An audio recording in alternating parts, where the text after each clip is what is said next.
Hola, profesor. Hola, muy buenas tardes, estimados, estimadas. Bien, en honor al tiempo vamos a dar inicio a esta actividad que hemos venido anunciando desde hace un par de semanas ya. Me toca hacer una muy breve presentación respecto del contexto en el cual se piensa, se reflexiona y se ofrece esta primera actividad gratuita desde el Centro de Vínculo Seguro. Y con ello me toca contar también muy brevemente qué es, quiénes somos, qué pretendemos hacer como centro y por qué para nosotros es tan importante el poder realizar esta primera actividad abierta, gratuita y ojalá progresivamente logrando acceder a la mayor cantidad de personas, sean psicólogos, psicólogas, cientistas de la salud, cientistas sociales o simplemente personas interesadas en estas materias. ¿Ya? Muy brevemente, queridas y queridos, contarles que el Centro de Vínculo Seguro tiene poco tiempo de existencia legal. Llevamos un poquito más de un año trabajando ya de manera dedicada a temas de infancia, ¿ya? Temas de infancia y temas de familia, temas de derechos, ¿ya? Y en razón de aquello es que tenemos acá varias áreas de trabajo. Una de ellas, por ejemplo, cosa de poder conectarlo un poco con lo que en unos minutitos más va a ser la realización de este seminario. Una de esas áreas es que tenemos un trabajo tremendamente regular y cercano con distintos tribunales de familia de Santiago, de San Miguel, de otras regiones en donde participamos como peritos, como terapeutas, muchas veces acompañando a familias en condiciones y contextos de mucha vulnerabilidad, perdón, pretendiendo siempre maximizar las oportunidades de desarrollo sano, sensible y respetuoso. ¿Ya? Tenemos áreas clínicas, tenemos un área que lleva algo más de 8 meses vigente, que es acompañando a estudiantes de psicología en sus prácticas profesionales. Tenemos en desarrollo un área de investigación, por lo que confiamos en que de aquí a algunos meses van a poder leer algunos artículos en los que hemos venido trabajando de materias que creemos son tremendamente interesantes y que confiamos van a ser un aporte tremendo en las reflexiones de todas estas temáticas que tienen que ver con el desarrollo socioemocional, con la vulneración de derechos, con el cuidado respetuoso y sensible, entre varias otras materias. ¿Ya? Hecha esa presentación, me toca contarles muy brevemente, para que vayamos a lo que a todos nos importa escuchar, que es el seminario. Contarles que esta presentación que hemos venido trabajando, como les decía, hace varias semanas, tiene un propósito que es bastante singular, que no es la entrega de conocimientos asentados e indiscutidos, que no es la entrega de teorías indiscutidas y que pretenden mostrar una versión de la verdad o de la realidad indiscutida, sino que es una actividad que pretende principalmente la entrega de algunas preguntas, de algunas reflexiones, de algunos criterios que, al menos desde nuestra perspectiva, contribuyen de manera tremendamente significativa a una reflexión nueva, distinta, discordante con las teorías hegemónicas respecto del desarrollo socioemocional en la infancia o en las infancias. Por tanto, si bien esta idea me imagino que se va a repetir bastante, pretendemos que se vayan con muchas más preguntas que respuestas. ¿Ya? Dicho eso, les recuerdo, mi nombre es Andrés Aldunate, ahora Carolina Ortega, colega, también socia del Centro de Vínculo Seguro, va a dar algunas indicaciones y va a iniciar la presentación de este seminario y luego me imagino que todos y todas vamos a escuchar con muchísima atención a nuestra colega Catherine Fuentes, que es la expositora de este bellísimo seminario de desarrollo socioemocional en la infancia, una mirada desde las teorías de la complejidad. Dicho eso, Carolina, la acción es tuya en este momento. Gracias por el pase, Andrés. Bueno, bienvenidos y bienvenidas a todos y todas. Una de las grandes dinámicas que vamos a hacer y que estuvo informado al menos en Instagram, no sé si todos están ahí siguiéndonos en la página, aprovecho de decirles que nos sigan en @vínculo seguro SPA. Nosotros vamos a hacer un concurso al final del seminario, en donde se van a poder ganar dos personas un curso que luego de este seminario, el primer seminario gratuito, va a venir otro seminario que va a tratar de trauma complejo y el curso, el cual va a ser pagado en algún momento, va a ser para esa participación del concurso, ¿ya? Para que lo tengan claro. Durante toda la presentación el chat va a estar desactivado. Sin embargo, al final de la presentación, cuando la colega Catherine termine de presentar, se van a abrir el chat y se van a abrir algunos micrófonos para una ronda de preguntas y así nos vamos conectando entre todos, ¿ya? Para empezar, quisiera comentarles también que tratamos como equipo de salir un poco de lo normal, de tratar de no pensar solamente en una presentación que sea tan como tipo clase, ¿no? Así que decidimos también leer y empezar con un caso, lo voy a leer yo, y vamos a ir tratando de hacer como este pimponeo entre el caso, el cual es parte del centro, fue uno de los primeros casos que tuvo Catherine cuando llegó al centro, uno de los más complejos, por supuesto, y que claramente tiene que ver con este tema y que ojalá vayan poniéndole harta atención para que podamos al final hacer un, una reflexión intensa y hermosa y singular y respetuosa, por supuesto. Dicho esto, voy a comenzar leyendo. Bien, aprovecho de decir también que los nombres son falsos para proteger ahí la identidad de cada uno de los pacientes y pacientitas y pacientitos. Voy. Luis, de 2 años, Marcelo, de 6 y Francisca, de 8, cada uno con variados diagnósticos desde diversas disciplinas y todos con relación al neurodesarrollo, por ejemplo, TEA, TDAH, y la mayor tenía un trastorno de la personalidad oposicionista desafiante. Además, vivían con su madre, Inés, quien no trabajaba y se dedicaba al cuidado de los niños en compañía de su madre, la abuela de los niños. Llegan a este centro a través de un acuerdo colaborativo para participar en una terapia de habilidades parentales con el padre Mario, quien fue condenado por violencia intrafamiliar, llevando 3 años sin tener contacto de ningún tipo con sus hijos. La familia era oriunda del Líbano, por lo tanto su lengua natal es el árabe y se comunican preferentemente en ese idioma. Sin embargo, todos hablaban árabe y español.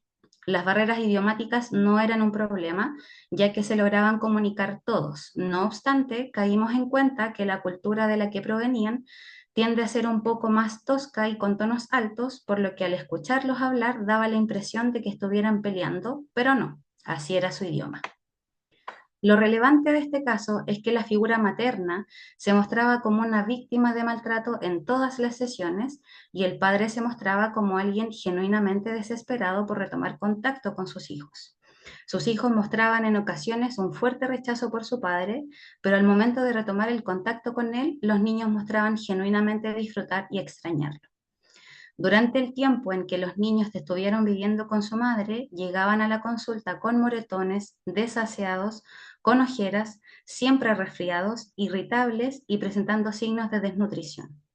Llamaba profundamente la atención que la madre decía que ella siempre les daba comida de la preferencia de ellos y siempre comían muy bien.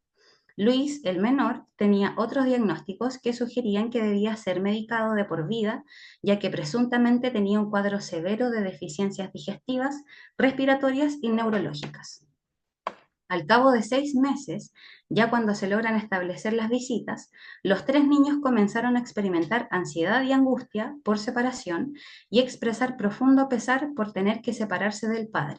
Mientras que los días en los que no estaban con él, los niños volvían a expresar rechazo por su papá, hasta que un día los dos mayores no pudieron más y develaron que la madre los obligaba a mentir, ya que el padre les daba un monto de pensión elevado por cada uno y con eso ella podía no trabajar y asimismo mantener a la abuela también. Comentaron además que comían poco, que dormían mal, ya que había un primo de su madre que a veces se quedaba en las noches en su casa y este primo los abusaba. Según los niños, la madre sí sabía de esto, pero no hizo nada. Además, la relación se volvió tan hostil entre madre e hijos que la madre comenzó a aumentar los castigos que se relacionaban con desnudarlos y amarrarlos en el baño por horas, justo en invierno. Además, comentaban que Luis, el menor, lloraba tanto por su papá que la madre lo golpeaba hasta dejarlo aturdido. Todos estos relatos surgieron porque la confianza que se generó gracias a un encuadre respetuoso y sensible les dio la seguridad de poder ver una ventana de esperanza para poder salir del hogar materno.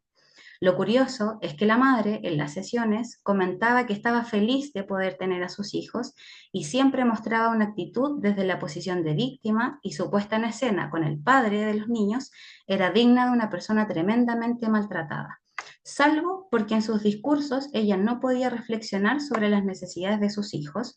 Jamás dijo que los amaba, y siempre los diálogos que ella sugería comenzaban con: yo soy una excelente madre, sé que soy la mejor madre del mundo, cuestión poco real, ya que hasta la mejor madre del mundo se cuestiona si es que se está cuidando bien o no de sus hijos. Cuando termina la sesión con los niños, se les muestra que lo correcto es denunciar a un juez y que iba a contarle a su papá para que pudiera estar al tanto. Además, debía hablar con la madre para comentarle de la situación. En ese momento, los dos hermanos mayores colapsaron en pánico, porque sabían perfectamente lo que se les venía. Frente a esa necesidad de querer protegerles, es que levantamos los oficios lo más rápido posible y establecimos contacto con los abogados y curaduría, abogados de niños, niñas y adolescentes. En los días de espera de la resolución de tribunales, a los dos hermanos mayores los castigaron quemando ciertas partes de sus cuerpos. Estuvieron incomunicados con su padre y asumimos que la desesperanza a lo menos fue brutal. Cuando por fin tribunal resuelve que deben ir a buscar a los tres niños en compañía de carabineros, sucede que la madre nos denuncia por violencia de género e idiomática. Asumimos que en su desesperación por ser descubierta, causa que no llegó a su fin porque todos los abogados renunciaban al patrocinio y poder. Pasaron 2 semanas desde aquel día en que los niños definitivamente se fueron con su padre, y todas aquellas conductas que sugerían trastornos del neurodesarrollo desaparecieron, pues en ambos lo que comúnmente estaban experimentando en forma diaria era miedo, abandono, soledad, desesperanza, sensaciones que pueden desorganizar a cualquier ser humano si es que se experimentan en forma prolongada. En resumidas cuentas, fueron casi 2 años de terapia por un caso que inicia por mutuo acuerdo con visitas, en donde el sistema judicial se quedó solo con la victimización de la madre, la responsabilidad del padre y los presuntos diagnósticos de los niños que se relacionaban, erróneamente, a esta presunta condena por violencia intrafamiliar. Hoy en día, estos tres pequeños entienden que no pueden cambiar su pasado, que su dolor es un aprendizaje para saber cómo poner límite, y lo más importante es que son felices, viviendo con su papá, con sus propios problemas típicos de sus edades y contextos de amigos, con un papá que los cuida con mucho respeto y amor.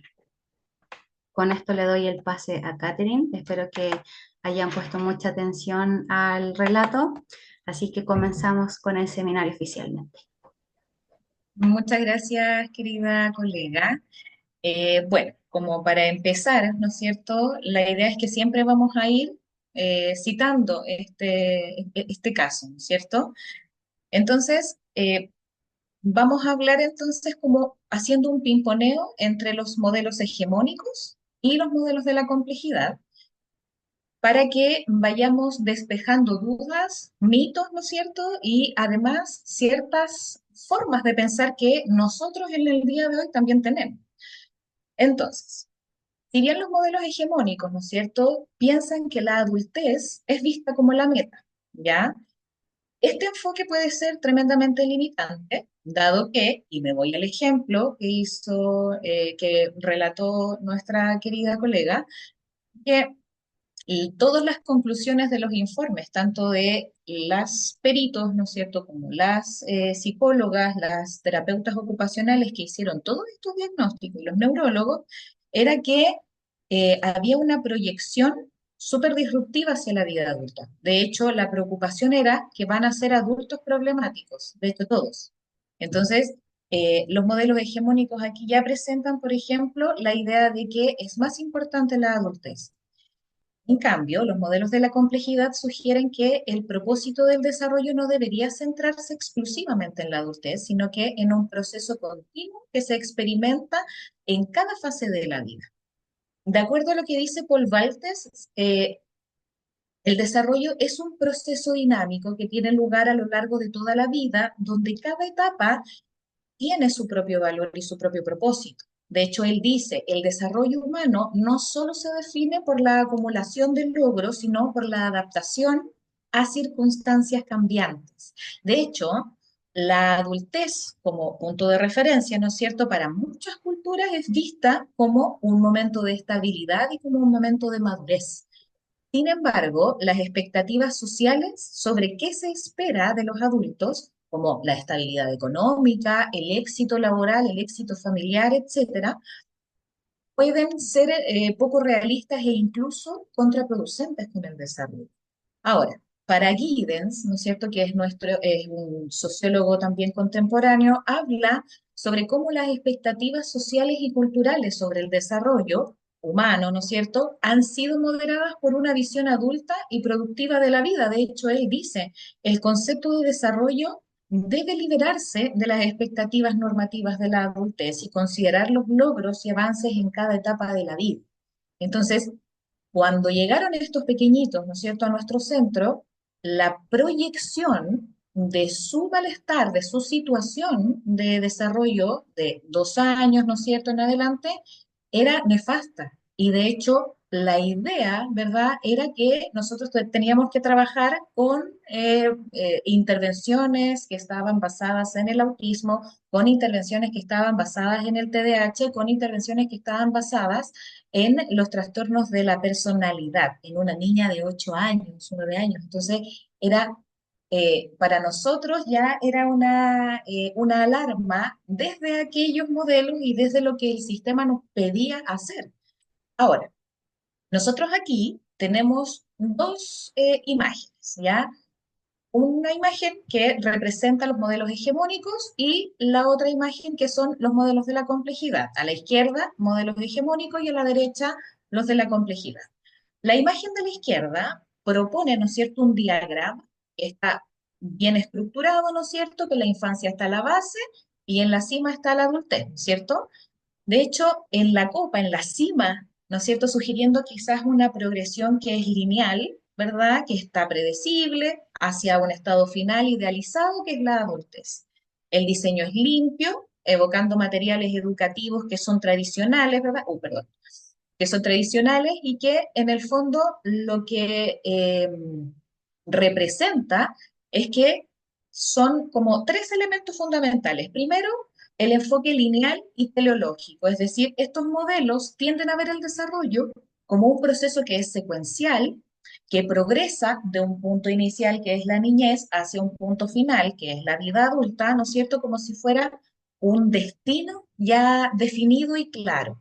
De hecho, otro elemento que representa es la homogeneidad, que se asume que todos los individuos siguen caminos similares de desarrollo, lo que va minimizando, ¿no es cierto?, cada vez que se va conceptualizando y categorizando, ¿no es cierto?, cada etapa del desarrollo, la diversidad y las trayectorias únicas. De hecho, yo me imagino que aquí, yo me imagino que aquí todos alguna vez hemos leído a Piaget, a Vygotsky, a Erickson, a Freud, ¿no es cierto?, que nos dicen que si no se pasan ciertas etapas del desarrollo, tal, ¿no es cierto? Como que o hay una crisis, o hay una fijación, o hay un retraso madurativo, etcétera, etcétera. Entonces, no se considera, ¿verdad? ¿Es relevante la información? Claro que sí, pero no se consideran las trayectorias individuales.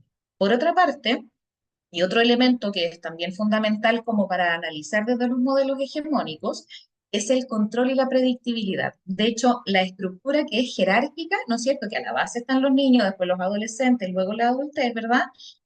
Refleja la idea de que el desarrollo puede ser comprendido, que puede ser controlado y categorizado de manera exacta, enfatizando, ¿no es cierto?, normas, estándares, ideas, ¿no es cierto?, que son universales respecto de la niñez, ¿no es cierto?, universales respecto de la adolescencia, universales respecto de la adultez.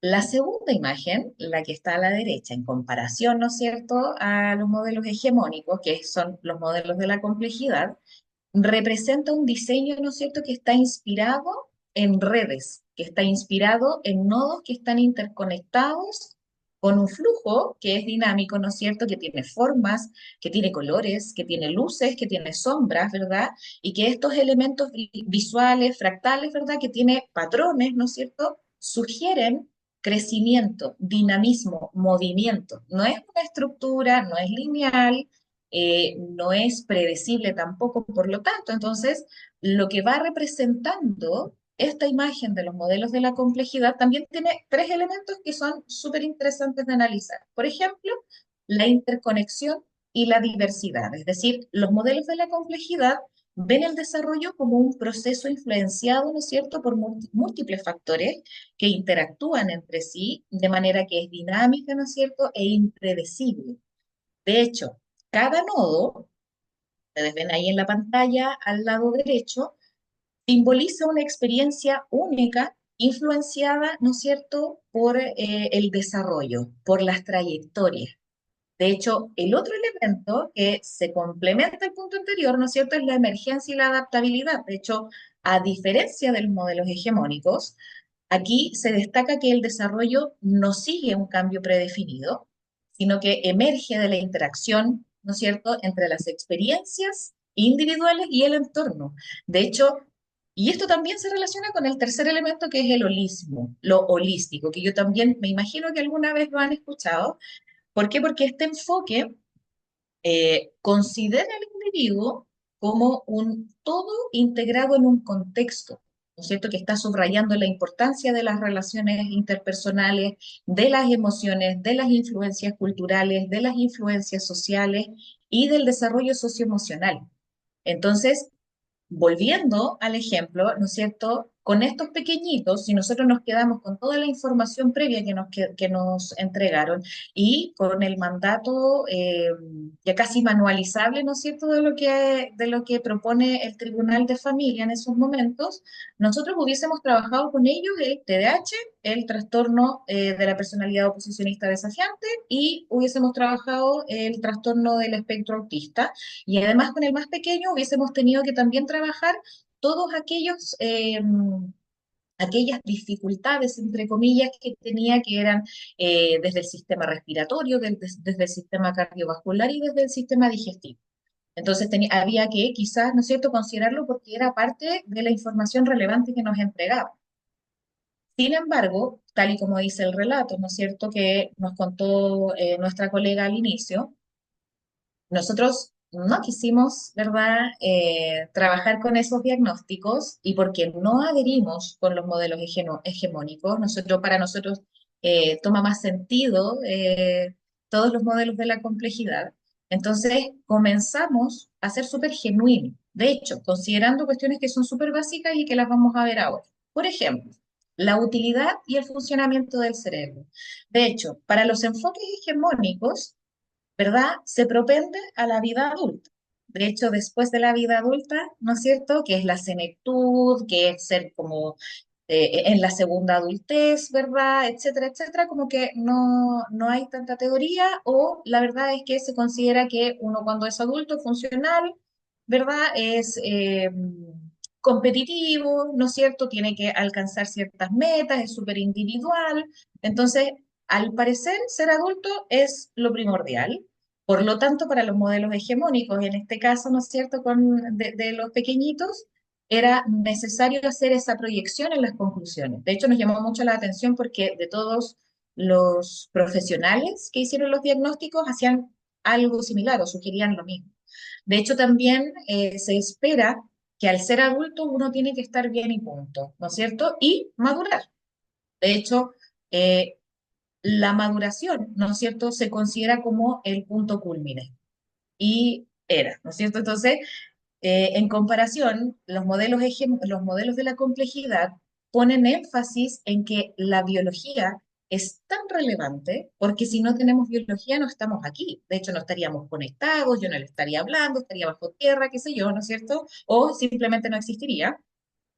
Y dicen que hay tres elementos que son súper importantes, que ojalá nunca los olvidemos, porque al final nosotros somos una especie, ¿no es cierto?, Homo sapiens, de muchas otras especies mamíferas. De hecho, todos los seres vivos según las teorías de la complejidad, que no solamente hablan del ser humano propiamente tal, sino que nos consideran a todos en una ecología. Entonces, eh, se necesita, ¿no es cierto?, entender que nosotros propendemos a la sobrevivencia. De hecho, para perpetuar la especie, para adaptarnos al entorno, para ser reflexivos, para evolucionar, ¿verdad? Nuestra especie tiene que sobrevivir, ¿ya? De alguna u otra forma, nosotros aquí, los 44 conectados, ¿no es cierto? Hasta el momento, hemos sobrevivido, ¿no es cierto? Y para llegar a la sobrevivencia, nosotros necesitamos también mantener una homeostasis. Y una homeostasis no solamente fisiológica, que obviamente es importante porque nuestro cuerpo no se puede obviar, no se puede minimizar, no se puede olvidar. Por lo tanto, es un mantenimiento de la homeostasis a nivel fisiológico, pero también a nivel psicológico, a nivel social, a nivel emocional, a nivel comportamental, a nivel relacional, desde que nacemos hasta que morimos. Por lo tanto, nosotros siempre estamos tratando de mantener cierto equilibrio interno, externo. Y además, el cerebro, ¿no es cierto?, que está encargado, que es el órgano más importante, que se encarga de todas las funciones físicas, necesita también predecir. De hecho, es una cualidad y una característica tremendamente importante para nosotros tratar de mantener una homeostasis y de tratar la sobrevivencia, ¿no es cierto? Nosotros tenemos que predecir al otro, predecirnos a nosotros mismos. Nosotros sabemos perfectamente cómo podría actuar nuestra pareja, nuestro mejor amigo, nuestra mejor amiga, nuestra mamá, nuestra hermana, qué sé yo, cuando están en momentos de estrés, porque los conocemos, sabemos perfectamente qué va a pasar. Entonces, ¿por qué? Porque tenemos un cerebro que se encarga de aquello. Ahora, las características, ¿no es cierto?, del cerebro en la infancia, desde los modelos clásicos, por ejemplo, hay una explicación neurocientífica, pero que es tradicional del desarrollo. Hablan de la plasticidad neuronal, que solamente ocurre en la infancia, que hay que poner ojo y énfasis, ¿no es cierto?, en el funcionamiento del sistema límbico, en la corteza prefrontal, que al parecer es la más importante, y el cerebro trino. Es decir, que el cerebro, al final, son tres formas que conforman a un encéfalo grande, ¿verdad? Sin embargo, las teorías de la complejidad nos dicen que el cerebro es un sistema autoorganizado. Está influenciado por factores epigenéticos, por factores individuales y por factores culturales. De hecho, se instala la idea de singularidad e incluso hay muchos autores. Yo leí hace poco a Frances Jensen, que es de Estados Unidos, que es una neuropsiquiatra, no, neuropediatra, que dice que y obviamente ella cita a todos a todos los otros autores neurólogos, dice que la plasticidad neuronal, y lo demuestra, no es única y exclusiva de la infancia ni de la adolescencia. De hecho, la plasticidad neuronal nos acompaña toda la vida, de hecho hasta que somos viejitos. Incluso la plasticidad neuronal es es esa capacidad del cerebro que nos ayuda a adaptarnos. Entonces, ¿cómo influyen las interacciones sociales, ¿no es cierto? ¿Cómo influyen las experiencias complejas en el desarrollo cerebral, ¿no es cierto? Teniendo entendido que se autoorganiza nuestro cerebro. Entonces, cuando los modelos clásicos nos enseñan desde esta perspectiva, el punto de llegada es la vida adulta, ¿no es cierto? La competitividad, la seguridad, hacer lo correcto, tomar buenas decisiones, ser ciudadanos, ¿no es cierto?, que aportan a la sociedad. Entonces hay como una seguidilla de exigencias que se instalan, ¿no es cierto?, desde muy pequeños y pequeñas, por lo que el deber ser es más importante que ser, ¿no es cierto? Incluso desde los modelos clásicos, el desarrollo es inmaduro, es poco útil. Ay, escucho a alguien, ¿no? Perdón. Ya, retomando, desde los modelos clásicos, el desarrollo entonces del cerebro es inmaduro, ¿verdad? Es poco útil, el desarrollo en general, la verdad, es como un cuerpo y un cerebro incapaz, pero que se irá desarrollando hasta adquirir las funciones propias del ser humano. Es decir, las funciones propias del ser humano parece que solamente en la vida adulta. Entonces, desde los modelos de la complejidad en comparación, esa inmadurez del cerebro, que está asociada a una impresionante plasticidad y desarrollo potencial, ¿no es cierto? Y que esta plasticidad, entendiendo que nos acompaña toda la vida, se relación, ¿no es cierto?, con la complejidad propia de la vida, de hecho, de la vida intersubjetiva. Entonces, el cerebro aparece inicialmente inmaduro, ya que aquello le permite potencialmente al menos mayor adaptabilidad, mayor flexibilidad, y capacidades de ajuste en sus ambientes, no como los modelos clásicos lo muestran, ¿no es cierto?, que al parecer a tal edad, ¿no es cierto?, debiese, no, sino que en sus ambientes se va generando más adaptabilidad y flexibilidad según cómo se va mostrando ese ambiente y cómo es ese ambiente. Entonces, y es todo lo contrario, de hecho, el cerebro es plástico, ¿no es cierto?, siempre, como ya lo dije, lo único que cambia, ¿no es cierto?, y la forma de conexión, ¿no es cierto?, eh, es lo que se va modificando. De hecho, en la niñez, los potenciales del cerebro son más excitatorios, es decir, andan buscando más conexiones desde la sustancia blanca, que es lo del centro, y en la vida adulta pasa lo contrario. Se cambia, ¿no es cierto?, esta necesidad de las neuronas de buscar más potenciales y de buscar más conexiones, ¿no es cierto?, pero desde la sustancia gris y hay plasticidad igual. Entonces, las necesidades de los niños, queridos y queridas, desde los modelos hegemónicos, el foco está puesto en las necesidades básicas de seguridad, de apego y exploración y cómo estos van a formar, ¿no es cierto?, la base o punto de partida para las etapas posteriores, como, ¿no es cierto?, las conclusiones y proyecciones que hacían los otros colegas y otros profesionales respecto del caso que leyó la colega al inicio. Sin embargo, desde los modelos de la complejidad, se considera o se nos invita a considerar que las necesidades son emergentes, que son contextuales y que hay que mirar lo sociocultural y lo ecológico.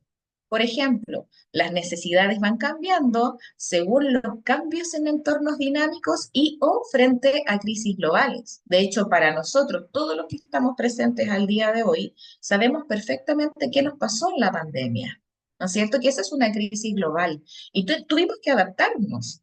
Entonces, nuestra plasticidad neuronal nos acompañó, ¿para qué? Para poder adaptarnos mucho más fácil a la mascarilla, para poder adaptarnos mucho más fácil al aislamiento, para adaptarnos mucho más fácil a las redes sociales, todos los que teníamos ciertos resquemores con el tema de la virtualización, ¿no es cierto? Tuvimos que adaptarnos porque era la única forma, ¿verdad? Entonces, todos sabemos que cuando hay una situación de importancia global, ¿no es cierto?, y emergente y no controlable, como las pandemias, la vida entera se va a modificar, ¿no es cierto? Y así, por ejemplo, cuando nosotros nos enfermamos, también tenemos que adaptarnos a la situación. Cuando estamos tremendamente estresados y tenemos que seguir funcionando, también tenemos que adaptarnos. Entonces, siempre los cambios, ¿no es cierto?, en el ambiente van a determinar, ¿no es cierto?, y nos van a solicitar que tengamos que adaptarnos o si no, colapsar, básicamente. Ahora, las necesidades de los niños y niñas desde los modelos hegemónicos dicen que lo que los niños y las niñas, ¿no es cierto?, lo que se piensa desde una serie de creencias del mundo adulto es que las nociones de seguridad, las nociones de apego, las nociones de exploración son asumidas como tareas a realizar y con formas correctas de ser realizadas. De hecho, el apego, queridos y queridas, yo aquí me quiero detener un poquito, el apego no es estar cerca en contacto físico, sino que el apego es el mantenimiento de aquella homeostasis que yo les hablaba al principio, el mantenimiento de la homeostasis psicológica, fisiológica, emocional, comportamental, relacional, ¿no es cierto? Desde que nacemos hasta que nos morimos. Entonces, el apego, desde los modelos de la complejidad, lejos de ser entendido, o sea, de los hegemónicos, lejos de ser entendidos como un proceso que es complejo, que es fisiológico, que es psicológico, que es adaptativo para el niño y la niña y que se asocia a la adaptación y sobrevivencia y regulación del estrés, se asume como un estar cerca en contacto físico por parte del adulto. Se asume que el apego se hace desde el adulto al niño, se asume que es que el bebé, ¿no es cierto?, tenga contacto directo con la teta, lo primero que sucede, ¿no es cierto? Entonces, Algo que es bien claro, ¿no es cierto?, es que usualmente la crianza, la educación, las intervenciones, ¿no es cierto?, se piensa desde la reflexión del adulto y del desajuste que el síntoma del niño o la niña genera para el mundo adulto. De hecho, si nosotros nos hubiésemos detenido solamente con los diagnósticos, como les dije al principio, de estos casos, yo creo que hubiésemos solamente reforzado en estos pequeños que estaban solos y que tenían un diagnóstico y ellos hubiesen creído ciegamente en estos diagnósticos. Ahora, los modelos hegemónicos, además, como se expuso previamente, dicen que el desarrollo es visto como una secuencia lineal de hitos y tareas a resolver y adquirir. ¿No es cierto? Que como un proceso, ¿no es cierto?, recursivo y adaptativo. Es decir, es mejor entender que el desarrollo es lineal, tiene hitos y tiene fases. Es decir, como dice Erickson, ¿no es cierto?, tiene 8 etapas, ¿no es cierto?, del desarrollo psicosocial y cada una tiene una crisis diferente. Freud dice, ¿no es cierto?, que nosotros tenemos etapas del desarrollo psicosexual y que cada una, ¿no es cierto?, tiene una fijación diferente, si es que no se supera. Piaget, por otra parte, dice que hay variadas formas y variadas etapas del desarrollo cognitivo, ¿no es cierto?, y que si no se superan y no se traspasan esas etapas, ¿verdad?, hay un retraso madurativo. Entonces, la exploración entonces debe ser asumida como la tarea del niño y la niña de adquirir, ¿no es cierto?, una fortaleza, de adquirir autonomía. E incluso es como esta idea tiene mucho que ver con lo que yo les decía hace un rato, con el deber ser. Pero ¿cuándo son? ¿Cuándo los dejamos ser? De hecho, es una de las cosas que siempre, en particular a nosotros, nos llamó profundamente la atención. ¿Desde cuándo o en qué momento a los niños los dejamos ser, los respetamos? Claro, hay normas, hay reglas, qué sé yo, pero al parecer siempre es normado y reglado. ¿Por qué? Porque las necesidades, al parecer, no están considerando a los niños, sino que están siendo consideradas desde la mirada adulta. Por lo tanto, es adultocéntrico, ¿ya? Ahora, desde los modelos de la complejidad, el tiempo de cuidado, que es una idea fundamental, es aquella que releva el desarrollo como un proceso complejo, que es evolutivo, que tiene por propósito central el adaptarse, el sobrevivir, el predecir el mundo, en especial el intersubjetivo, y regular el estrés, entendido como cualquier experiencia que afecte la homeostasis. Y aquí también me quiero detener porque así como muchas personas piensan que el estrés es una emoción, no, no es una emoción. El estrés básicamente es el desencadenamiento fisiológico de sensaciones no gratas que están siendo influenciadas por la hormona del estrés que es el cortisol. Entonces, cualquier emoción displacentera puede afectar mi homeostasis, es decir, el miedo, la rabia, la tristeza, la ira, la frustración, la ansiedad, incluso estar enfermo, afecta a mi homeostasis. ¿Por qué? Porque estoy sintiendo, ¿no es cierto? Estoy experimentando sensaciones displacenteras, por lo tanto el cuerpo debe prepararse. Esa es la lógica desde los modelos de la complejidad, que además no son solo de los modelos de la complejidad, sino que vienen, ¿no es cierto?, desde la neurología, desde las teorías de la evolución de la especie. Entonces, los niños y las niñas, en especial en primera infancia, necesitan a un otro y a una otra presente, a un otro y a una otra constante, sensible y disponible, en tanto su propio orden mental es de naturaleza sensorial, ¿no es cierto? Es consecuente y coherente a los sistemas de cuidados principales. Una regla general que debe ser mirada, queridos y queridas, y también pensada cuidadosamente, es que los niños y las niñas necesitan tiempo, disponibilidad y sinceridad. Porque claro, nosotros como adultos, ¿no es cierto? No podemos pensar en el desarrollo de un niño o niña sin relevar su condición de ser biológico y sin recordar que esa biología se desarrolla para adaptarse y se adapta a ese ambiente de cuidado. Entonces, según cada familia, hay un ambiente de cuidado diferente. Entonces, esta parte, ¿no es cierto?, es súper interesante. De hecho, si el desarrollo es aquel, ¿no es cierto?, o es el que es, ¿no es cierto?, en razón de las necesidades de adaptación y sobrevivencia de ese ambiente, ¿no es cierto?, de ese sistema familiar, de ese sistema social o cultural, parece que tener un listado genérico, un listado atemporal, un listado sin contexto, sin historia, es un contrasentido, ya que para entender y comprender realmente el desarrollo, tenemos que mirar a ese niño y a esa niña, a ese sistema de cuidado, a ese entorno inmediato, ya, a esa sensación, a esa forma de organizar. ¿Por qué? Porque si no, de otra forma, queridos y queridas, miramos desde un lugar que anula la idea de la singularidad. De hecho, me voy a ir para atrás y yo a estos pequeñitos, en vez de estar, bueno, nosotros en realidad el centro, en vez de estar haciendo intervenciones, ¿no es cierto?, con un manual del autismo, con un manual del TDAH, con un manual de los trastornos de la personalidad oposicionista desafiante, y etcétera, etcétera, etcétera, empezamos a preguntarnos cómo sobrevive este ser humano en este sistema familiar, ¿no es cierto?, en el que la hostilidad, el maltrato, ¿no es cierto?, grave y el abuso sexual era diario. ¿No es cierto? O sea, cualquier persona yo creo que se volvería loca, era lo primero que nosotros hacíamos en cuanto a la reflexión, ¿no es cierto? Entonces, yo tenía en cuenta, por ejemplo, cuando empezamos a hacer ya la terapia y que ellos, los pequeños, ya empezaron a ver al papá en forma progresiva, en forma constante, y empezaron a develar, yo les preguntaba, ¿cómo toleraste esta situación? ¿Cómo la aguantaste? Es decir, ¿cómo sobrevivir?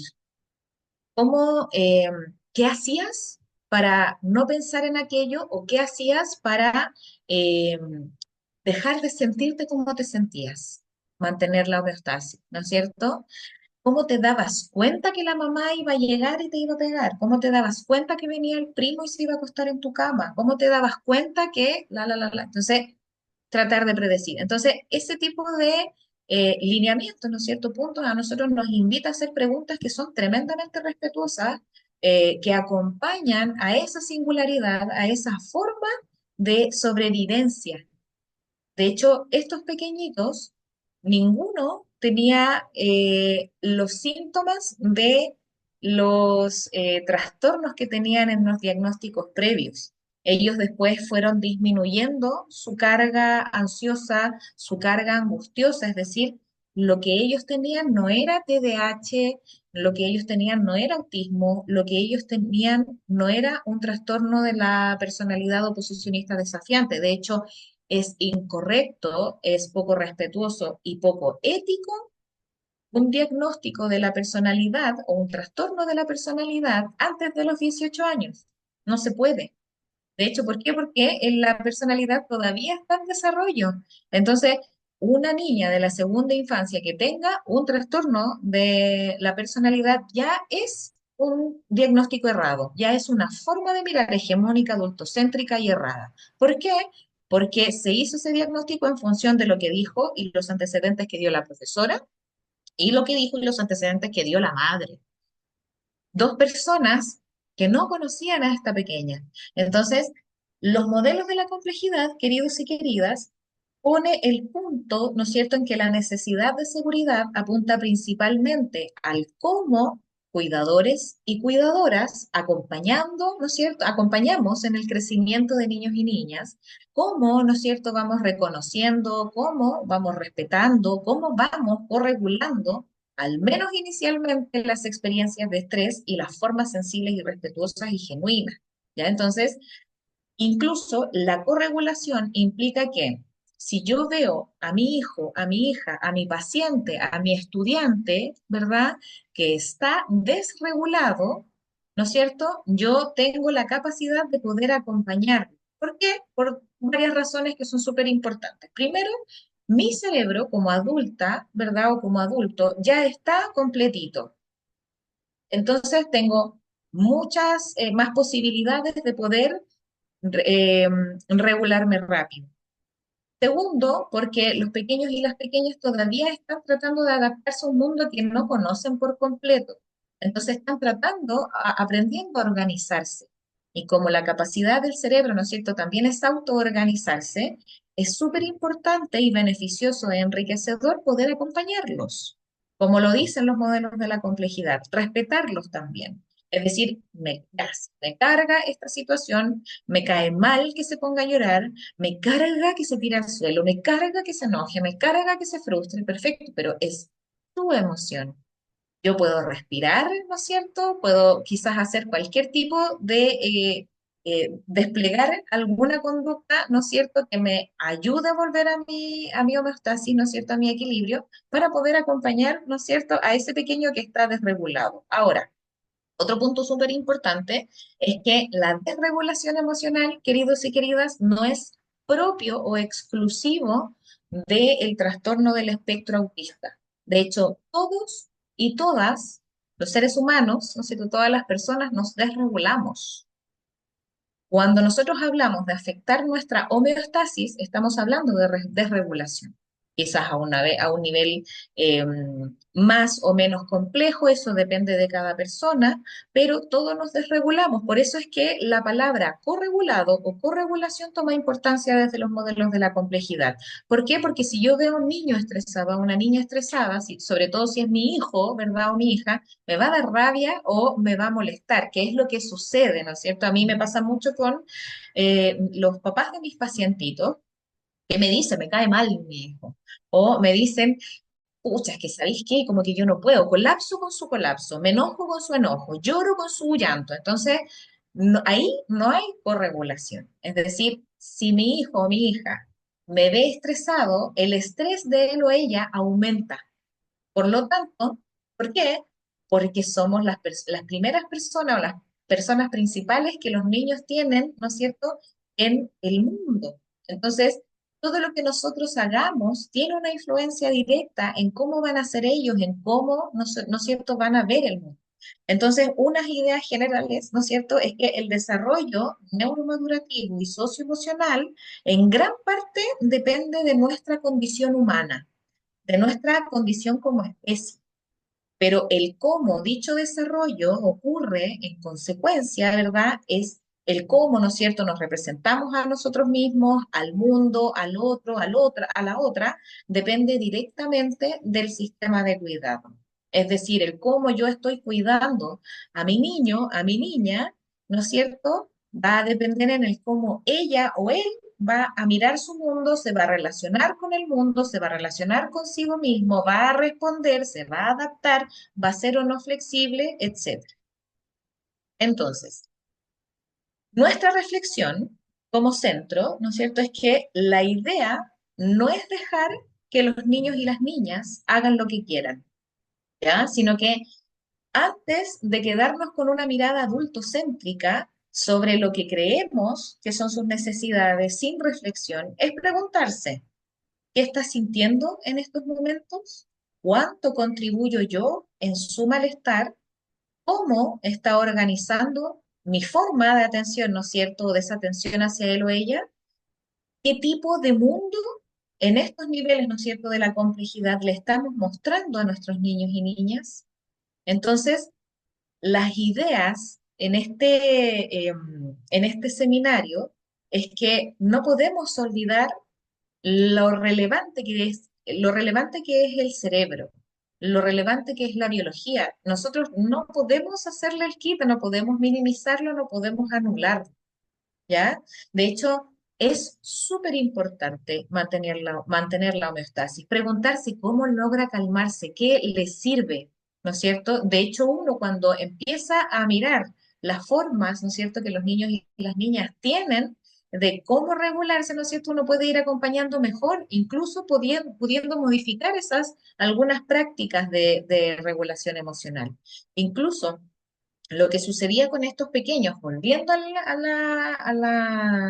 la historia, es que teniendo la misma experiencia, la misma experiencia traumática, con un cuidado tremendamente hostil, con un cuidado amenazante, con un cuidado maltratante, ¿verdad? Solitario, tremendamente doloroso. Los tres desarrollaron formas de enfrentar el estrés muy distintas. De hecho, la mayor era súper complaciente. Entonces, yo le preguntaba, ¿cómo evitabas, verdad? Tratando de mantener, ¿no es cierto?, la idea de lograr la homeostasis. ¿Cómo lograbas tú hacer que la mamá no te pegara? ¿Cómo lo evitabas? ¿O cómo lograbas tú calmarte? Entonces me decía, no, lo que pasa es que yo cuando cachaba que mi mamá me iba a pegar, yo le empezaba a ayudar con las cosas. Entonces, claro, ella le ayudaba a criar, ella le ayudaba a cocinar, ella le ayudaba con las tareas a los hermanos, ella le ayudaba en todo, en el aseo personal de sus hermanos, ¿no es cierto? Entonces, ella siempre trató de minimizar su dolor, trató de no considerar cómo se sentía para evitar que su mamá le pegara. En cambio, el segundo intelectualizó. De hecho, el segundo no era complaciente para nada. De hecho, él sí era un poco más agresivo, obviamente porque tenía un contexto hostil diario, pero él lo que hacía era que cuando venía la mamá, ¿no es cierto? O cuando podía tratar de evitar el golpe o el maltrato, él se iba a su pieza y estudiaba ajedrez. Él jugaba ajedrez en línea. De hecho, acá en la consulta a mí me enseñó a jugar ajedrez. Incluso él jugaba a sumar, a restar, a multiplicar, a dividir.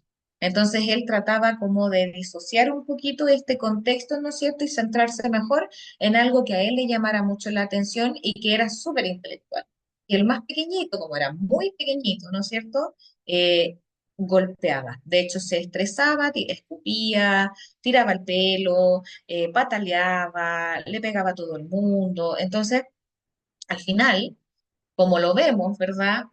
En comparación con los modelos de la complejidad, estos pequeños tenían una autoorganización tremendamente distintas, incluso con el mismo contexto, ¿verdad? De hecho, ahí había que considerar quizás el contexto de edad, pero era, pero era eso, o sea, no podíamos pretender, ¿verdad?, hacer intervenciones según lo que los modelos hegemónicos nos proponen. Entonces, nuestra mirada debe cambiar del desarrollo, ¿no es cierto? Entonces, el niño y la niña son lo que son en función del contexto que es y cómo es de su contexto.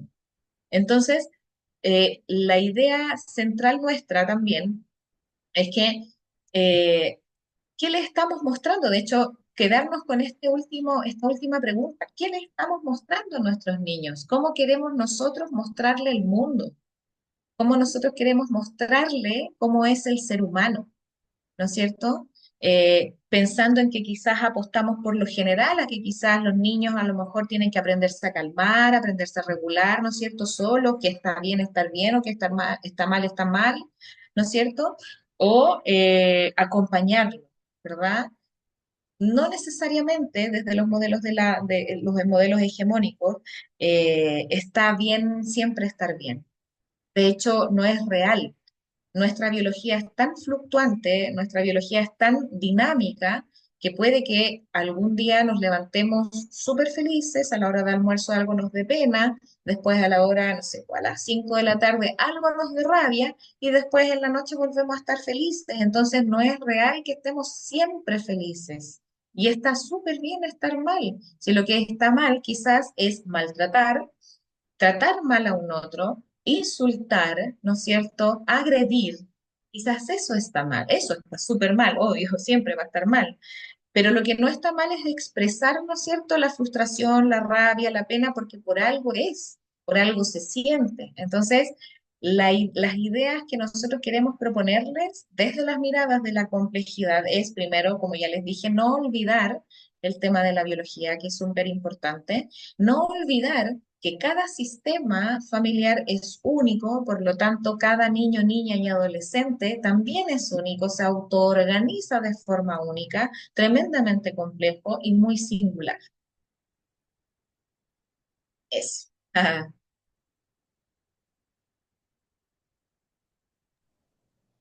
No sé si tienen ahora, no sé, alguna pregunta, algo que decir, si es que no les queda algo claro, díganlo, o si es que Sí. hay preguntas acá en el chat. Catherine, y estimadas y estimados, después de esta bella presentación, que insisto, instala preguntas y reflexiones más que respuestas sentadas en verdades indiscutidas, es que nos vamos a dar ahora unos minutitos por si es que alguno o alguna tiene alguna consulta. Lo ideal es que quien quiera hacer alguna consulta simplemente levante la mano. Quien está administrando el Zoom habilitará los micrófonos. Y cosa de ser lo más respetuosos posibles con los tiempos, probablemente, si es que hay consultas, daremos espacio a 4, 5, 6 consultas máximo, cosa de que Catherine pueda desarrollar y responder con la mayor tranquilidad y comodidad posible. Así que nada, abrimos paso, Catherine, Carolina, si es que alguno o alguna de los participantes quiere realizar alguna consulta. Pareciera que se habilitó el chat, así que también pueden hacer preguntas por ahí. Em, yo no sé ¿Sí? cómo levantar la mano. No sé cómo levantar la mano, Carolina. Te Ah, estamos te escuchando, estamos Jocelyn, de todas escuchando, formas. estimada. ¿Mm? Ya, estimado profesor Andrés y estimada docente Catherine, Daniela, todos los participantes, lo primero decirles que estoy muy contenta porque me es bueno para socializar esta instancia y aportar a, bueno, desde la mirada del caso, yo pude desempeñarme en un programa para trabajar con niños en la corporación Prodere. Siempre soy bien autocrítica. Pienso que siempre uno está aprendiendo constantemente y aprovechar de aportar, por ejemplo, más que al discurso, al concepto. Por ejemplo, cuando se dice una mirada hegemónica, me llama mucho la atención, se refieren, por ejemplo, a aspectos como más de la cultura, ¿cierto? Cuando se habla en términos como de la hegemonía, yo lo entiendo como más enculturación. No sé si estoy bien o o está mal entendido el concepto. Entonces, desde una mirada constructivista, como bien decían, como lo decía eh, Erickson, ¿cierto? Piaget en su tiempo, el niño va pasando por una serie de fases en donde el aparato psicológico se va fortaleciendo, pero uno, como bien dicen ustedes, siempre como adulta, siempre estar atenta a la alimentación, al juego, a las horas de sueño. Eh, hay muchos teóricos también, por ejemplo, como Margaret Mead, que yo le digo así súper humildemente, que yo entiendo que, por ejemplo, cuando los niños se acercan a un objeto, puede ser, por ejemplo, el contacto inicial, contacto palmar dorsal. Son cosas que de repente quizá a gente pasan como por alto, pero sí son muy importantes en la formación de la visión, de, de entretener a los niños también, porque los niños también se aburren, pues pasan de que van para allá, llevan las cosas para allá, entonces me imagino que también va como en eso el caso y la reflexión. Súper, gracias, Jocelyn. Tu pregunta era más bien como cuáles son los modelos hegemónicos, ¿verdad? Sí, sí, Sí. Los modelos hegemónicos básicamente son aquellos que clasifican al ser humano o estudian al ser humano por poquitas dimensiones, es decir, ujú, o se centran quizás en lo de lo fisiológico o como lo hacía Piaget, ¿no es cierto? O lo psicológico, lo psicosocial, como lo hacía Erickson, claro, o como lo cultural, ¿verdad? Como lo hacen las otras teorías que también devienen de el psicoanálisis, ¿no es cierto? Y lo psicosocial y lo cognitivo-conductual. Ahora, no estamos diciendo, por ejemplo, que estos modelos hegemónicos no sirvan. De hecho, obviamente siempre los vamos a estudiar quizás en pregrado, de repente vamos a usar todo lo que es test proyectivo, el Rorschach, por ejemplo, las pericias es perfecto, qué sé yo, pero Ya. cuando nosotros decimos que los modelos hegemónicos, ¿verdad?, son súper distintos de los modelos de la complejidad, es que los primeros se quedan con solo la categoría, solo la clasificación. Claro, Y eso es súper pobre para nosotros, porque en estricto rigor o en la práctica clínica, a mí de verdad que nunca me han servido como para intervenir, para trabajar. La verdad es claro, que he tratado, y de hecho desde la humildad también, uno siempre anda comprándose el librito, ¿no es cierto? Sobre todo cuando uno va saliendo por primera vez ahí de la carrera, recién titulado, qué sé yo. Uno se compra el libro, que claro. desde el cognitivismo y del Estoy igual. psicoanálisis, ¿no es cierto? El conductismo, pero al Claro, final, claro, puede servir para una sesión, puede servir quizás como para tratar de conceptualizar mejor, quizás después para el informe, pero para hacer la intervención, para para acompañar a ese ser estructurar, humano, ¿no es cierto? No, no nos sirve mucho, de para hecho sirve mucho estructurar. mejor entender, ¿no es cierto? Sí, Desde los modelos de la complejidad, porque así, además, cada paciente se siente mirado, cada paciente se siente qué respetado. bueno. Sí, oye, porque, por ejemplo, yo hace poquito le contaba al profesor Andrés que yo del 2021 vengo tomando clases con otro docente que es excelente también, o sea, nada que decir. Y yo, por ejemplo, como estaba el tema antes de Rocher, cuando se un FC prima, yo antes entendía que es forma color. Imaginar en la mente una forma y un color, pero no es eso, en realidad son colores fríos. Es algo que como que de antes había entendido. Y ahí entra la Ujú. teoría tricromática, los colores, muy interesante, muy Súper. entretenido. Muchas Eso. gracias, estimada Sí. Jocelyn. Aquí Un, hay varias un preguntas millón, también, ¿o no? sí, antes de ello, Catherine, mil gracias, Jocelyn, por la pregunta. Respetemos el orden, Katy, yo voy atento a aquello. Dale. Daniela Frankovic, que le aprovechamos de mandar un tremendo Ah, beso y abrazo. sí.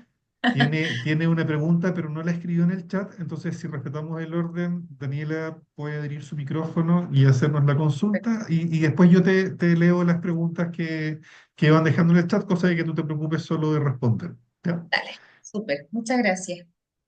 Bueno, buenas tardes a todos y a todas. Muchas gracias antes que nada por esta presentación, bella presentación. Me gusta bastante, Ah, hace coherencia y como siempre es un agrado escucharlos a todos y a todas. Mi pregunta va más dirigida porque aquí miramos desde la individualidad de cómo atendemos al individuo en sí. claro. Pero también me vino y me surgió la duda en cómo contribuir nosotros como ya profesionales, ya me integro a ello, gracias a Dios me salió todo bien. Sí, ¿Cómo contribuimos de una manera más comunitaria integrando este modelo de la complejidad de forma más comunitaria para poder concientizar de mayor forma a la comunidad en sí y no quedarnos solamente con la interconsulta o la consulta como tal, sino que generalizarlo para que las personas lo vayan integrando y haciendo parte del día a día? No sé si lo dejo como una pregunta a ti directamente, Katy, o lo dejo como algo a qué pensar cada uno de cómo vamos a contribuir como psicólogo y psicóloga. Pero igual la quise hacer porque me llamó mucho la atención de mirarlo desde esa forma. Ese es como súper. lo que No, es quería contribuir.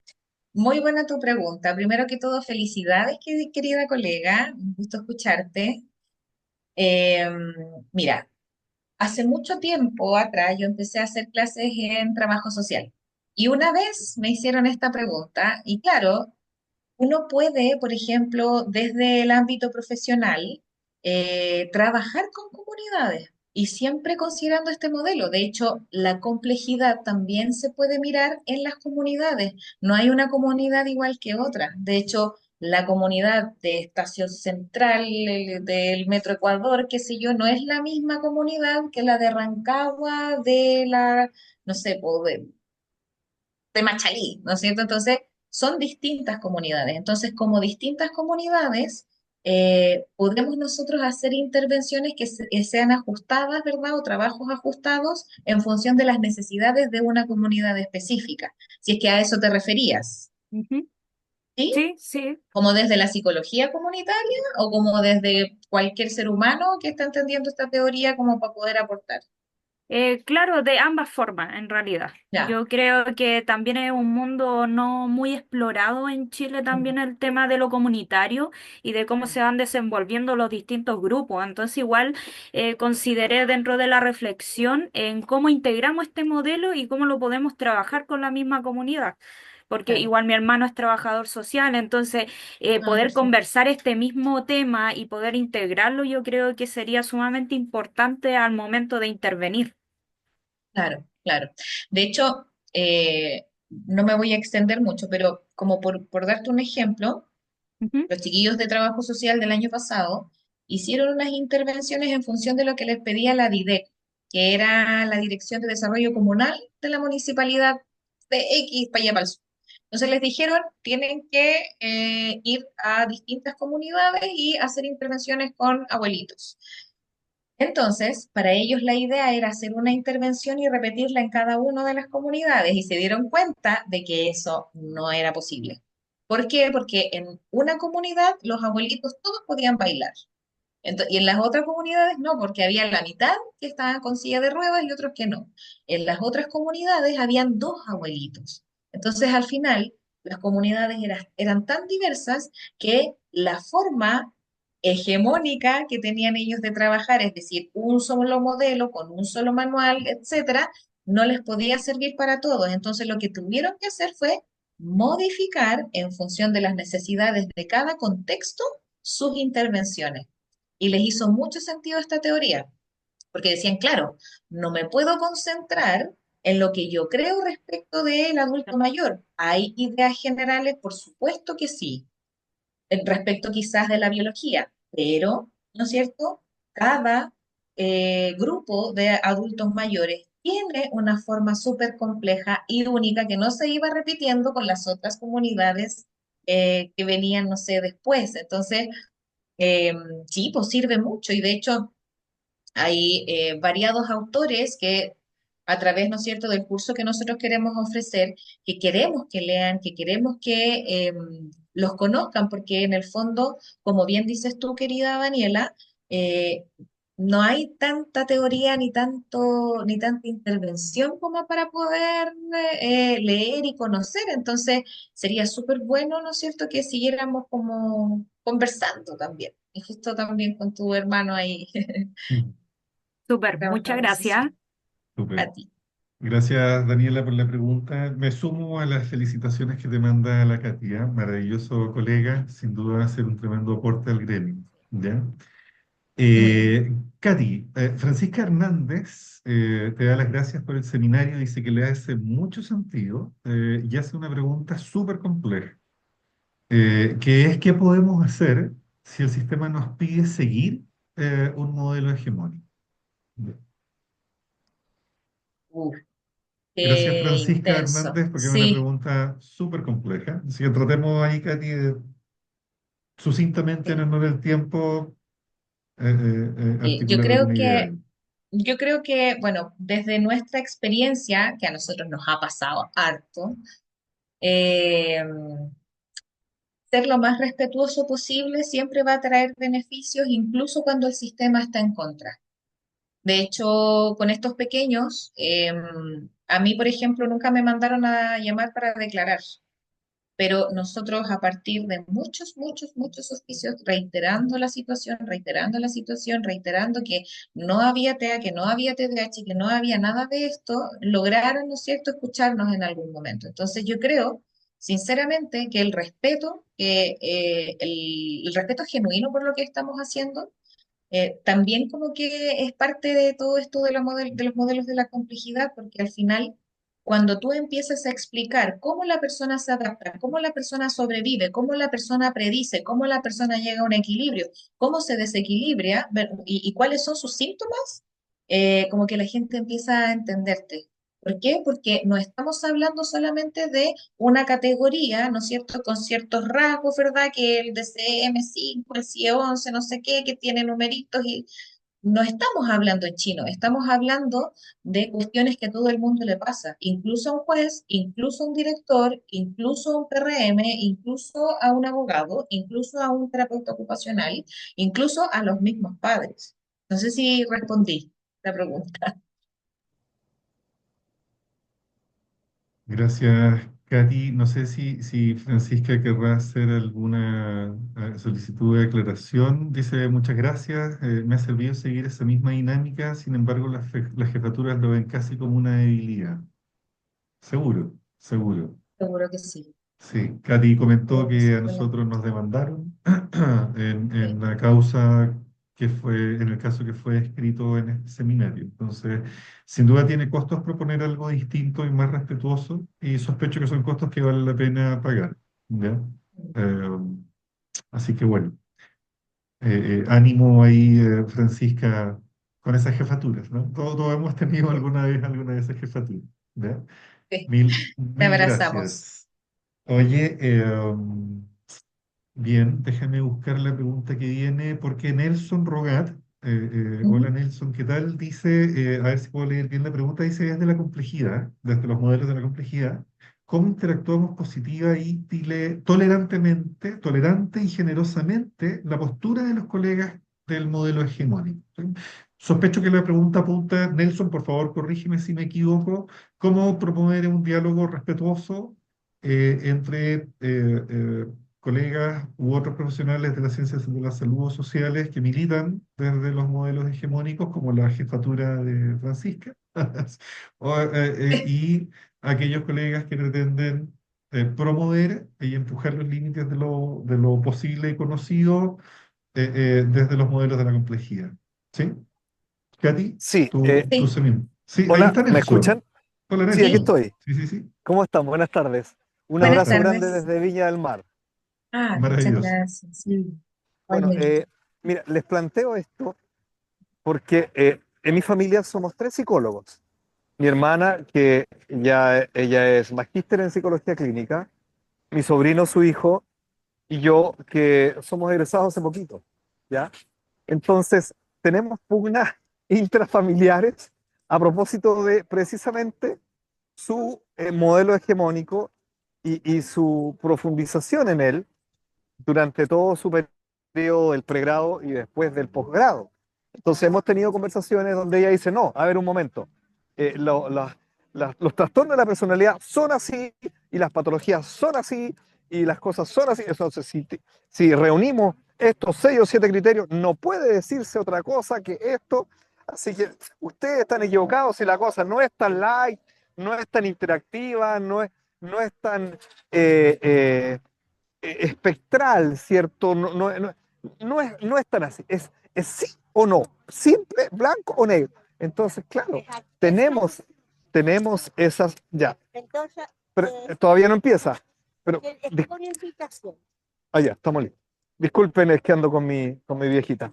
Entonces, entonces se produce muchas veces, incluso en la primera parte del pregrado que nosotros hicimos también, aprendimos todas las psicopatologías, aprendimos el DSM-5, el CIE-10 y 11, la clasificación de las psicopatologías, de las estructuras de la personalidad, y después con el avance del pregrado se fue relajando un poco la mano, ¿no? Y empezamos a aprender que en realidad no era algo tan rígido, no era tan estricto, no era tan limitada las extensiones de una y otra impresión diagnóstica, ¿no? Entonces, a veces se puede hacerlo con, eh, y se consigue esta interacción eh, bilateral generosa, pero otras veces los modelos hegemónicos y las personas que sostienen los modelos hegemónicos, que obviamente tienen más historia que nosotros que estamos abrazando esta nueva visión, eh, se imponen, pues, se imponen a través de la autoridad, se imponen a través de la posición política o de la posición jerárquica, porque los respaldan los años de estudio y de experiencia, ¿no? Entonces, Claro. no es fácil. O sea, bueno. Yo creo que la visión siempre va a ser la misma, ¿no es cierto? Cuando tenemos discusiones dispares, no necesariamente tiene que estar mal, o sea, no tenemos por qué siempre estar de acuerdo. Eh, pero sí, por ejemplo, una respuesta quizás coherente, correcta y respetuosa es que desde sus organizaciones y desde sus singularidades a ellos les sirve quedarse, ¿no es cierto?, con la categorización y la clasificación del sufrimiento. De hecho, es súper importante quizás hacerles el ejemplo de repente de cómo es que niños, niñas y adolescentes que han sufrido las mismas experiencias tienen sintomatología tremendamente distinta. Y eso es irrefutable. Ahora, si es que a ti, ¿no es cierto?, te da la energía, ¿verdad?, para poder ahí dialogar, ¿no es cierto?, con la hermana, con el sobrino, qué sé yo, y que te gusta quizás con una piscola, a lo mejor no sé, pero Claro.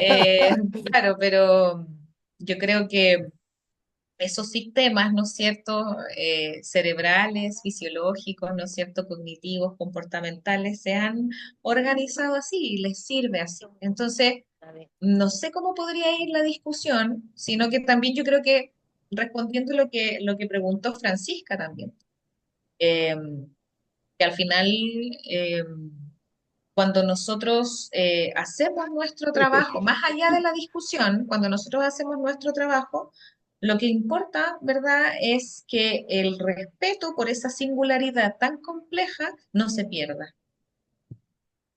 No sé si respondí tu pregunta. Absolutamente, absolutamente, porque finalmente lo que buscamos es colaborar, co-construir los diagnósticos, co-construir los planes de trabajo y Claro, tratamiento y conseguir, obviamente, primero que todo, la unión en el rapport, la unión en la empatía y con esta dupla fortalecida conseguir avanzar por los claro, inconvenientes de interacción, de reflexiones que presenta el paciente o el claro. usuario, ¿no? Ujú, Entonces, si tenemos un fin común, muchas veces los medios pueden ser un poco más reflexionados, un poco más flexibles, consiguiendo potenciar, fortalecer claro. para, para reforzar al usuario, ¿cierto? Sí, por Ujú. supuesto que sí. Para Muchas gracias. acompañar. Gracias a ti. Claro que sí, acompañar. Ujú. Muchas gracias, Nelson. Tremendas preguntas se han ido incorporando, ¿eh? Sí, Probablemente en serio. previo a pasar a los comentarios y preguntas que vienen, el único cuidado que nosotros vamos a tener siempre como equipo en estas invitaciones es jamás desacreditar las reflexiones, posturas, ideas, teorías de otros autores con magíster, sin magíster, porque entendemos que esa no es la forma de contribuir a la Claro, reflexión. Nosotros no claro, pretendemos instalar, insisto, verdades tatuadas o escritas en piedra, porque no nos corresponde ni creemos tener la capacidad, ¿sí? Así que bienvenidos los diálogos desde todas las perspectivas, siempre, ¿sí? claro. Dicho aquello, Catherine, voy a seguir buscando las Sí, preguntas que vienen porque estamos a minutitos del término de esta sí. actividad. Constanza, muchas gracias. Dice Constanza, muchas gracias por el seminario, muy claro y ejemplificador. Se agradece el espacio de reflexión y también el cuestionamiento. Seca Katy, gracias por tu conocimiento. Ah, No había pregunta ahí. gracias. Gracias, Constanza. Compartimos todos la valoración. Luego Daniela Frankovic, entiendo, Dani querida de nuevo, complementa lo que creo que fue la pregunta de Nelson. Dice, creo que es algo que debemos de ir integrando esto de la mirada que se tiene sobre la intervención, en eso debemos ir aportando y colaborando para generar los cambios y la manera respetuosa de ver a un otro. Absolutamente de acuerdo también, Dani. Estoy buscando preguntas, ¿ah? La Antonia Limo, Anto querida, besos y abrazos para ti. Sospecho Sí. colega también a esta altura, sospecho que sí. Dice muchas gracias por todo. Hola, Anto. Es lindo volver a escucharles y recordar las salas de clases con mucha ternura. Bella presentación, Ah, Katy, y admirable la forma en que acercas el conocimiento. Puros ah, piropos para la Katy. Muy bien y merecidos. Gracias, Anto. Amanda. gracias. Amanda dice Oh, gracias y pido disculpas por haberme conectado un poco tarde. No te preocupes, Amanda, no hacemos juicios de nada ni nadie. Revisaré la grabación, porque a pesar de no ser psicóloga, tengo que practicar la psicología de la manera más responsable con mis hijos. Y me encanta ah, escucharte, Katy. Ah, Más piropos, más piropos. Yo se le pide disculpas porque se tiene que desconectar, le mandamos un abrazo. Y Dani Frankovich nuevamente recomienda un libro interesante de ver, La intersubjetividad de una persona, que es lo que Le Calenier propone y hace referencia al libro Volver a mirar. Sin duda la trilogía Volver a mirar es tremendamente recomendable para quienes están interesados en parte de aquello que nosotros estamos constituyendo como nuestra base teórica, ¿sí? Y la Constanza Aranda, besos y abrazos, Connie, para ti también, colega, espero. Dice, queridos, me da la impresión que en relación al caso expuesto, la develación habría demorado mucho más en ocurrir si el enfoque hubiera sido atender los síntomas y no el origen de ellos. mm, Seguro, sospechamos con seguro. Catherine, porque lo trabajamos en dupla, que no habría Sí. tardado más, no habría ocurrido. ¿Sí? No No, habría no, ocurrido, claro. no tenemos muchas dudas de aquello. ¿Ya? Ya, la Catalina Hugo se va a quedar con la última pregunta, así que Catalina, te ¿Ya? invitamos a abrir el micrófono y tú tienes el último espacio.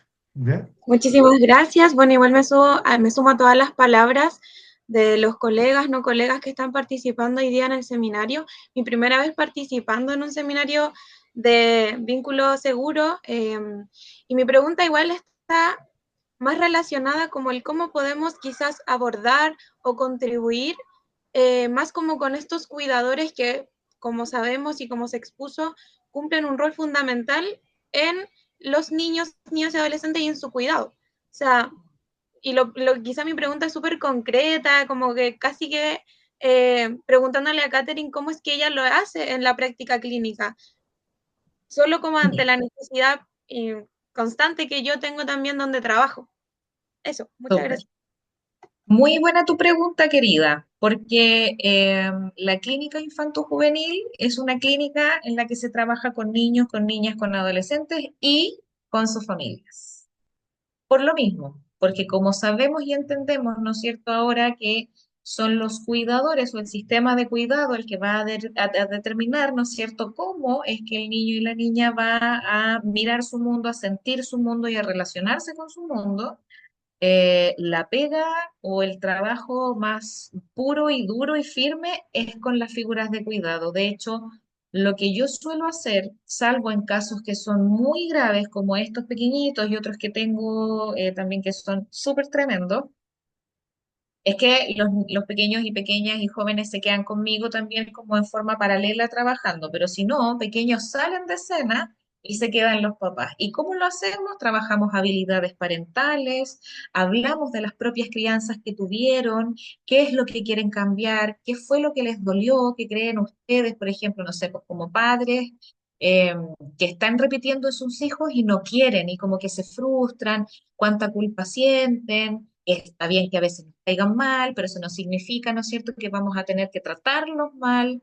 Yo creo que ahí también hace súper bien, que es lo que a mí me ha servido harto, es la psicoeducación con ellos. Citarlos a ambos, no en forma separada, sino que a ambos, considerar que la intervención es entre 1 hora y 1 hora y cuarto como máximo y hablar de los mitos respecto de la crianza, de los mitos respecto del desarrollo.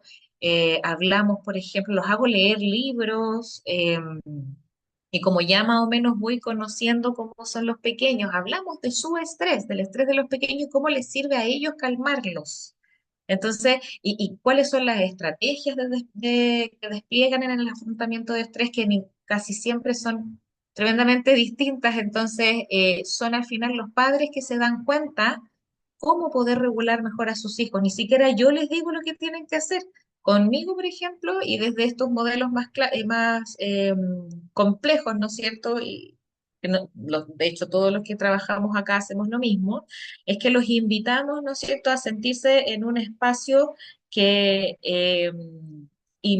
como que les permita, ¿no es cierto?, ser ellos, ser el ser humano, ¿no es cierto?, autoorganizado, que tiene una trayectoria con unos padres en otra época, ¿verdad?, con otra sociedad, con una cultura tremendamente diferente a la actual, ¿no es cierto?, y que además están siendo padres, pero además están siendo pareja, y además están siendo compañeros de trabajo, y además quieren hacer algo y no pueden porque se frustran, porque no tienen tiempo. Entonces, también ahí se respeta la singularidad, también ahí se respetan las trayectorias individuales, también ahí se respeta, ¿no es cierto?, todo lo que tiene que ver con su biología, con cómo se estresa, ¿no es cierto?, que qué está sintiendo en estos momentos, cómo contribuye, ¿no es cierto?, el estrés de la casa en su propio estrés, ¿no es cierto? Entonces hacemos lo mismo, pero con los adultos al final. ¿Y por qué? Porque los adultos pueden regularse un poco más rápido y como conocen tanto a sus pequeños, ¿verdad? Son ellos los que dicen, mira, ¿sabéis qué? Yo creo que de esta forma voy a regular a mi hijo. O de esta forma lo voy a acompañar mejor porque cuando antes era más chiquitito me funcionaba y como que ahora igual me pide. Entonces, al final se relajan, ¿no es cierto? Miran, se perdonan, se sienten en confianza para decir, ah, sí, me cae mal mi hija a veces. Entonces, son capaces incluso de decir eso. Y ya después vamos trabajando con modelos como el modelo AMAR, ¿no es cierto? Como los modelos de Frances Jensen, como los modelos de Zygmunt, ¿no es cierto? Que al final nos muestran que es mucho mejor trabajar con los adultos porque los adultos tienen más tiempo de hacerlo y de practicarlo en su casa en vez de estar conmigo, el pequeño, 1 hora a la semana. No sé si respondí, ¿se entiende? Sí, Claro. completamente, y muchas ¿Sí? gracias. Sí, muchas gracias. Perfecto. Gracias a ti. Un millón de gracias, Catalina. Ujú. No voy a leer todos los piropos, flores y agradecimientos que llegan, Katy, para la presentación, Ah, gracias. todos merecidos. Queremos sinceramente darles todos los agradecimientos por haberse interesado en esta actividad. Confiamos que las próximas actividades van a ir sumando, ojalá, mayor interés. Muy brevemente, antes de despedirnos, Carolina fue dejando en el chat algo obsesivamente, ¿no? Creo que lo mandó como 5 o 6 veces, un link que es importante que puedan comentar porque con ese link nosotros vamos a enviarles entre 24 y 48 horas más el certificado de asistencia que a todos les puede ser de utilidad. Efectivamente, les sugerimos estar atentos a nuestras redes, que está recién empezando a volverse algo más robusta, porque pretendemos mantener como una práctica habitual, ojalá mensual, la oferta de seminarios gratuitos, porque creemos que es una de las formas de poder aportar a las reflexiones, dado que no tenemos las respuestas absolutas ni las verdades últimas. Lo comentó o Carolina o Catherine, vamos a ofertar un seminario gratuito sobre algunas ideas y conceptos respecto del trauma complejo del desarrollo. Vamos a ofertar un programa dentro de las próximas semanas, que es un curso de especialización en intervención en trauma complejo, con una perspectiva del desarrollo en todas sus etapas, intervenciones desde las primerísimas infancias hasta las últimas etapas del desarrollo, y confiamos que se vienen hartas actividades. Así que, por mi parte, nada, mandar besos y abrazos a todos y todas. Muy agradecidos, de verdad. Catherine, Carolina, cierran ustedes Sí, como estimen. Yo sí. creo que dije suficiente, así que Gracias. agradecimientos. Gracias, colega. Yo les doy las gracias a todos también por querer participar, por haberse conectado, por las preguntas, por haber escuchado también. Estamos súper contentos, como dice mi colega, de querer poder aportar, ¿no es cierto?, con este tipo de instancias que, pucha, enriquecen, ¿no es cierto?, como que dan el espacio a la reflexión y al diálogo. Y nada, pedirles e invitarles también a que se inscriban en el próximo seminario. Y nada, muchas gracias por hoy. Catherine, Muchas, perdón, muchas gracias. nos despedimos aceleradamente porque Carolina en este momento va a generar el sorteo. Creemos que el curso de especialización va a ser muy bonito, va a ser de varias horas, Sí, y nos comprometimos a sortear 2 cupos gratuitos. Así que, Carolina, el cierre dele. es tuyo, ¿sí? Sí, voy a compartir pantalla para que sea más transparente. Eso. Así que ahí voy. Ya. El que no está se va al agua. Me avisan, ¿ya? Ahí va uno, creo. Romina Arrué. ¿Está? Ah, no lo sé. Al agua. Vamos de nuevo. Ariana Pérez. ¿Está? tampoco. Al agua. Al agua, ok. Valesca Hernández, creo que tampoco está. Al agua. Espera, un momento. Voy, perdón. Momento. Valesca Sí, sí está, sí Hernández, está. Hola, Valesca. Ya. felicidades. Felicidades. Bien, ¡Felicidades! lo voy a anotar, lo voy a anotar.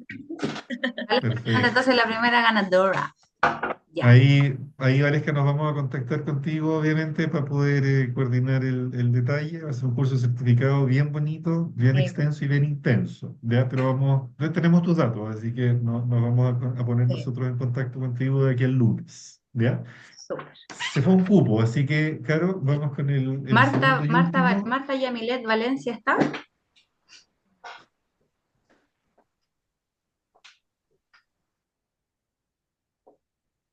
Marta, Ya, yo al creo que al agua, agua, ¿sí? al agua. Vamos de nuevo. Valentina Castro, ¿está? ¿Se quedó? ¿Se fue? Valentina Paz, qué ¿Está? gusto. Sí, Bien. Qué gusto sí, verte conectada, bravo. Valentina. Besos y abrazos para ti. Súper. Bien, Eso sería entonces. nunca tienen suerte. Pucha, Venga, la vamos a hacer Vale. otro Pero seminario Vamos a sí, cuando hacer otro sea. seminario en el con próximo cupos seminario más. también van a haber 2 cupos más, así que atentos y atentas. Quizás sorteemos más cupos en el otro seminario, así que están Quizás. bienvenidos. Valesca y Sí. Valentina, maravilloso, nos vamos a poner en contacto con ustedes. Y nada, reiteramos nuestros agradecimientos por el interés y por la participación, por las preguntas, por las reflexiones. Eh, y les estaremos contando del próximo seminario gratuito que se dé. Bueno, Sí. así que Redes besos y sociales, chiquillos abrazos, y chiquillas. redes sociales. Muy bien. Que les vaya a Besos y todos abrazos a muy bien. todos. Chao, que estén Sí. bien. Muchas Muchas gracias. gracias Chao, a gracias. todos Chao, por chao. conectarse. Chao, chao. Chao. Ujú.